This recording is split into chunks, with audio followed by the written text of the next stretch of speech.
همین الان تو فضای مجازی به شخص علی بن ابی طالب دارن علی چطور غیرت داشته، ریختن یه مشت دجال در خونه علی، زن حاملش فرستاده پشت در.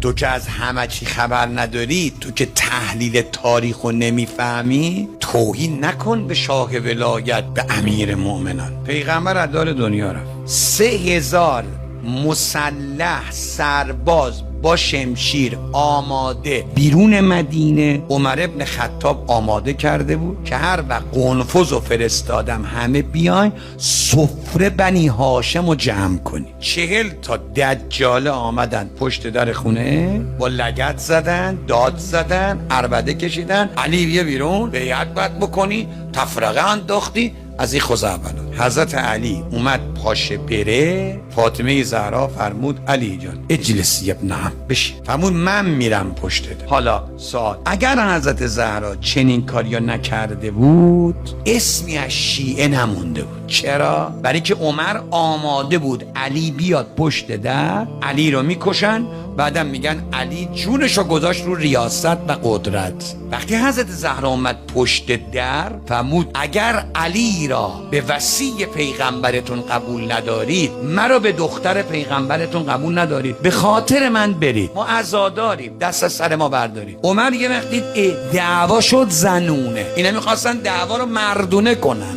گفت برو به شوهرت بگو بیاد. فرمود تو چیکار به شوهر من داری؟ اینجا خانه فاطمه است، خانه پیغمبره، من یادگار پیغمبرتونم، حیا کنید. عمر ابن خطاب دید با آمدن فاطمه نقشه وراب شد، برای همین عصبانی شد، با لگد زد، در شکسته شد به پهلو و میخ در تو سینه زهرا فرو رفت. و زنای مدینه و یثرب دیدن که این نامردا زهرا رو کتک زدن. بعد صدا شیون زنا بلند شد، اینا یه وقت دیدن ای بابا با دست خودشونو رسوا کردن. همه شنیده بودن پیغمبر فرمود رضا الله فی رضا الفاطمه، آبروشون